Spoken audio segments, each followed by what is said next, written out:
Hello, my name is Sharon Rentz, and I am honored to share a few reflections on how we as educators can leverage the assets of English learners and build strong home and school connections.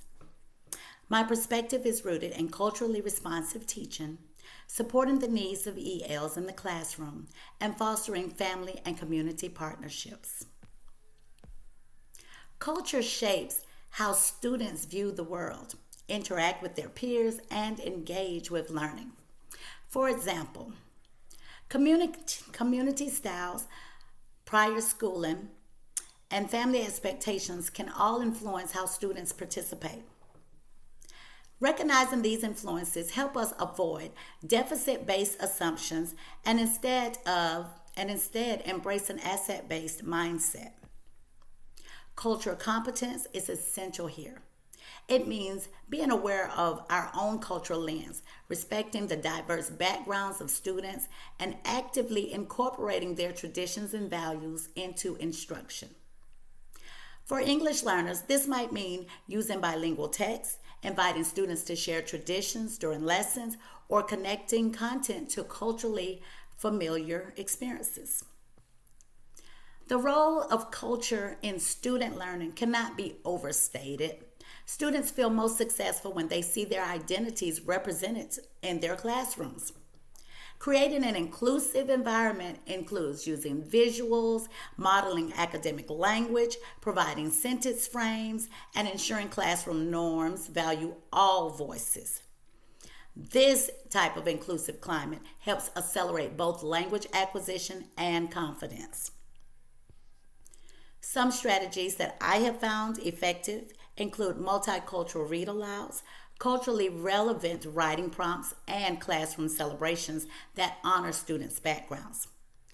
Additionally, leveraging students' home languages as assets, such as allowing translanguaging in collaborative work or labeling classroom resources in multiple languages, reinforces the idea that bilingualism is a strength and not a barrier. Every EL student brings a unique strengths, needs, and identities, and responsiveness begins with knowing the whole child. Differentiated instruction is key. For some students, this may involve visual supports or graphic organizers, while for others, it could mean small group targeted language practice. Meeting the social and emotional needs of ELs is just as important as academic supports. Many ELs navigate cultural adjustment, identity development, or even trauma.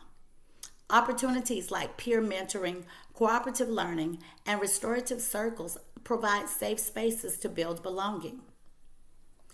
When establishing routines and procedures, it's important to consider students' cultural and emotional needs.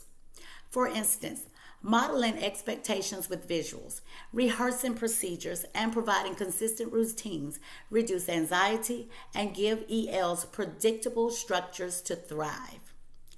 When students know what to expect, they can focus their energy on learning and communication. Family and community practices, what we often call funds of knowledge, play a powerful role in language learning. For instance, a student whose family runs a small business may bring math, literacy, and problem solving skills that can enrich classroom learning. When we recognize and integrate these experiences, we validate students' identities and we strengthen their engagement.